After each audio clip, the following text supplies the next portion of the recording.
Well, I'm on the farm today, and I thought I'd do a hay update. Today's February the 6th, so this will be February's hay update, I guess. We got new flags. There's not much of a breeze today to raise them up, and it's a beautiful day. It's in the 30s. It's cold. It was really cold this morning, but it's warmed up a little bit here. As long as the sun on you, it's not too bad, and there's no wind. So between recent rains and snow melt, the creek is full and it's rolling. New pump house door. There's much going on. There's much to do in advance of haying. It's just going to be here sooner than later. I can feel the middle of May closing in, and deadlines earlier than that, like spraying. Don't plan on putting down any fertilizer this year, so that's one deadline we don't have. While we're not buying fertilizer, one thing we will not spare any expense on is herbicides. We want these fields clean, and we want the second cuttings and hopefully third cuttings, if we can get them, to be very, very clean. Our yields might be down, but the quality of our hay, we're very hopeful it'll be high and it'll draw a good price. And I think hay yields across the board are going to be down and prices are going to be up. So we certainly want to take advantage of that. And if we have a higher price, then, we want it to be clean, nice, clean hay.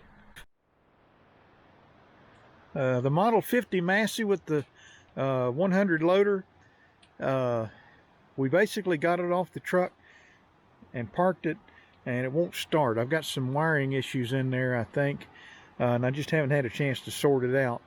But we got to get that. I want to take the shell off of this bucket and leave those forks.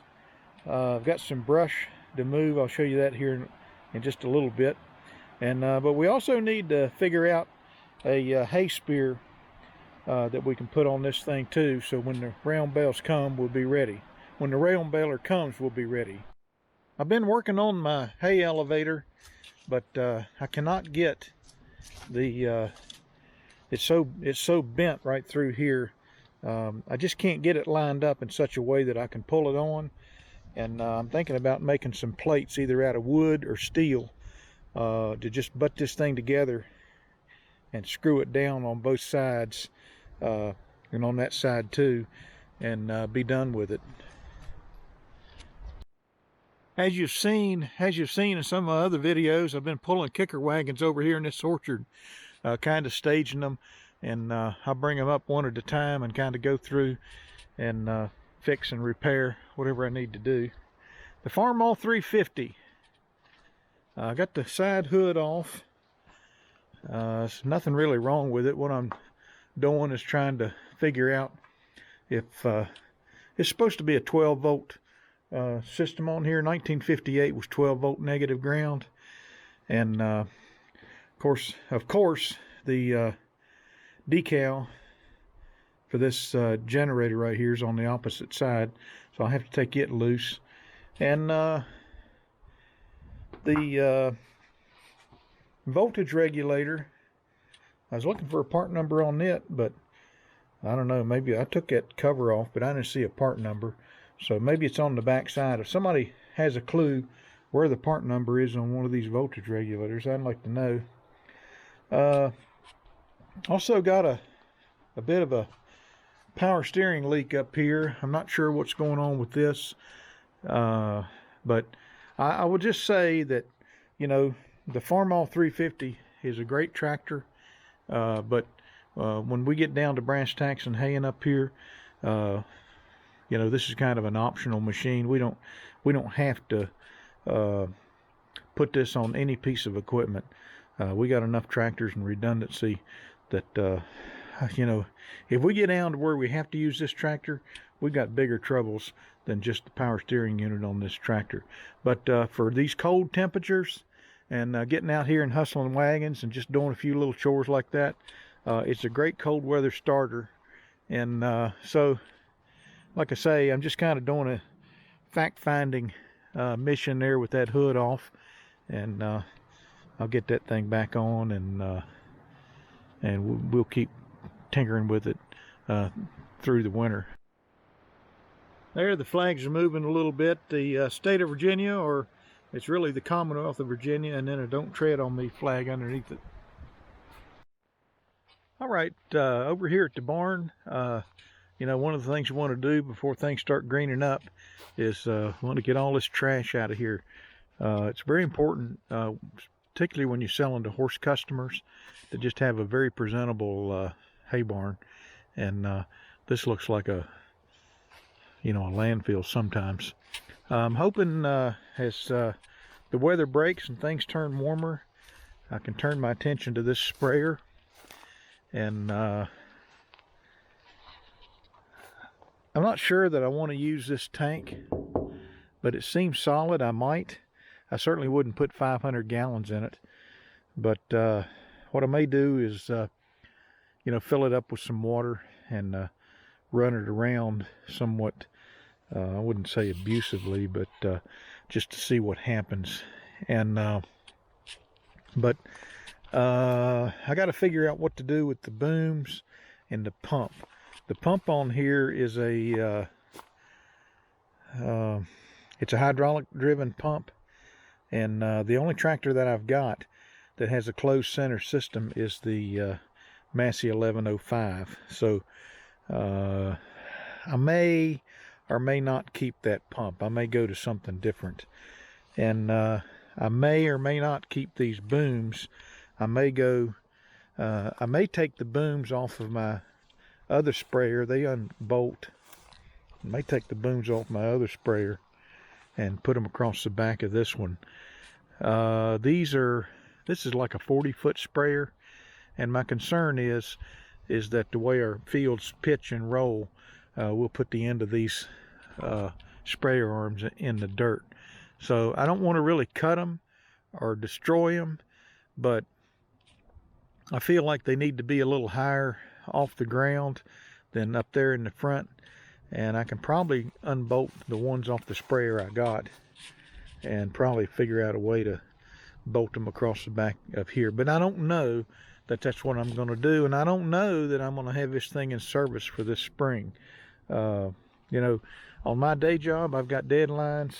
To the extent the weather doesn't foul things up, the deadlines up here are whatever I choose, and that's what kind of makes farming up here kind of a pleasure in some ways, because I decide you know, what's important and what's not important, instead of somebody else kind of jamming that down my throat. I've said on other videos that we're sold out of hay, and we are, and I was going to get rid of all these bottom bales, and but I just decided to hang on to them, and that assures that every bale that I make that's you know, fit and you know, made just like it should be, will be off the ground. So there's no argument from the customer about bottom bales when they sit on top of bottom bales like that. And so I can charge full price from the top of the stack down to those bottom bales. So that kind of helps our bottom line. Oh, I got a little bit of pelletized lime left, and I still got my Kubota on the John Deere. I had a video putting pelletized lime down back over the hill. I would like to put a little bit out here, and one of the reasons I'm clearing these wagons and stuff out of here is because I want this clear so I can I'm going to plant something in here. It might be teff. I'm not sure what it's going to be. So I had a guy come in here a couple of years ago, and he plucked the autumn olives out right in here and right down through here, and they're just laying in there, pulled out of the ground. And one of the things I want to do with the Massey and the loader is I want to put the bush hog on the back and mow, and I want to take that bucket without the shell on it, with just those forks, and I want to lift those autumn olives out and put them on those piles to burn them.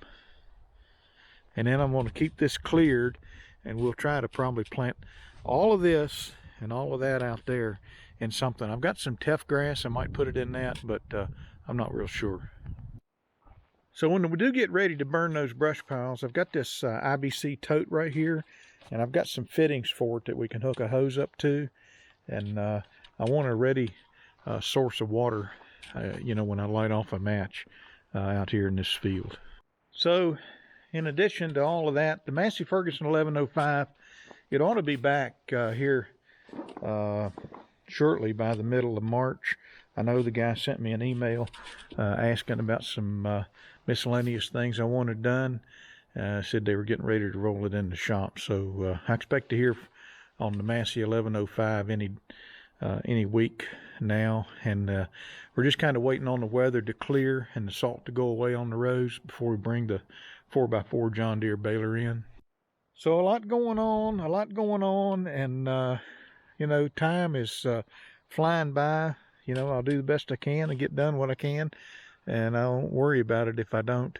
It's my hay operation, and I'll do as I wish. So kind of wrap this thing up. My battery's getting low. My hay barn, a John Deere 5055D sitting in there, and we're anxious for the weather to break, daylight savings time to come, so we can get another hour in the evening and kind of get on with this hay season. So we'll talk to you later.